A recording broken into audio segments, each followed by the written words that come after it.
Bibliotecas. As bibliotecas deviam ser declaradas da família dos aeroportos, porque são lugares de partir e de chegar. Os livros são parentes diretos dos aviões, dos tapetes voadores ou dos pássaros. Os livros são da família das nuvens e, como elas, sabem tornar-se invisíveis enquanto pairam, como se entrassem dentro do próprio ar, a ver o que existe para depois do que não se vê. O leitor entra com o livro para o depois do que não se vê. O leitor muda para o outro lado do mundo ou para o outro mundo, do avesso da realidade até ao avesso do tempo. Fora de tudo, fora da biblioteca. As bibliotecas não se importam que os leitores se sintam fora das bibliotecas. Os livros são também topeiras ou minhocas, troncos caídos, maduros de uma longevidade inteira. Os livros escutam e falam ininterruptamente. São estações do ano, dos anos todos, desde o princípio do mundo e já do fim do mundo. Os livros esticam e tapam furos na cabeça. Eles sabem chover e fazer escuro. Casam filhos e coram, choram, imaginam que mais tarde voltam ao início, a serem como crianças. Os livros têm crianças ao dependuro e giram como carrosséis para as ouvir rir e para as fazer brincar. Os livros têm olhos para todos os lados e bisbilhotam o cima e o baixo, a esquerda e a direita de cada coisa, ou coisa nenhuma. Nem pestanejam de tanta curiosidade. Podemos pensar que abrir e fechar um livro é obrigá-lo a pestanejar. Mas dentro de um livro, nunca se faz escuro. Os livros querem sempre ver e estão sempre a contar.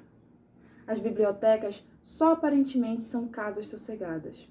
O sossego das bibliotecas é a ingenuidade dos ignorantes e dos incautos, porque elas são como festas ou batalhas contínuas e soam canções ou trombetas a cada instante.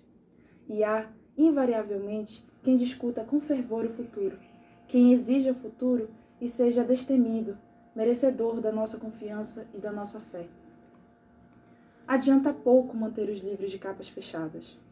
Eles têm memória absoluta, vão saber esperar até que alguém os abra, até que alguém se encoraje, esfame, amadureça, reclame o direito de seguir maior viagem. E vão oferecer tudo, uma e outra vez, generosos e abundantes. Os livros oferecem o que são, o que sabem, uma e outra vez, sem se esgotarem, sem se aborrecerem de encontrar infinitamente pessoas novas. Os livros gostam de pessoas que nunca pegaram neles porque têm surpresas para elas e divertem-se com isso. Os livros divertem-se muito. As pessoas que se tornam leitoras ficam logo mais espertas. Até andam 3 centímetros mais altas, que é efeito de um orgulho saudável de estarem a fazer a coisa certa. Ler livros é uma coisa muito certa. As pessoas percebem isso imediatamente, e os livros não têm vertigens. Eles gostam de pessoas baixas e gostam de pessoas que ficam mais altas. Depois da leitura de muitos livros, pode ficar-se com uma inteligência admirável, e a cabeça acende como se tivesse uma lâmpada dentro. É muito engraçado. Às vezes, os leitores são tão obstinados com a leitura que nem se lembram de usar candeeiros de verdade. Tentam ler só com a luz própria dos olhos. Colocam o livro perto do nariz como se estivessem a cheirar. Os leitores, mesmo inteligentes, aprendem a ler tudo, até aquilo que não é um livro. Leem claramente o humor dos outros, a ansiedade, conseguem ler as tempestades e o silêncio, mesmo que seja um silêncio muito baixinho. Alguns leitores, um dia, podem aprender a escrever. Aprendem a escrever livros. São como pessoas com palavras por fruto, como as árvores que dão maçãs ou laranjas. Pessoas que dão palavras. Já vi gente a sair de dentro dos livros, gente atarefada até com mudar o mundo. Saem das histórias e vestem-se à pressa com roupas diversas e vão porta fora explicar descobertas importantes. Muita gente que vive dentro dos livros tem assuntos importantes para tratar. Precisamos de estar sempre atentos. Às vezes, compete-nos dar apoio. Alguns livros obrigam-nos a pôr mãos ao trabalho, mas sem medo. O trabalho que temos pela escola dos livros é normalmente um modo de ficarmos felizes.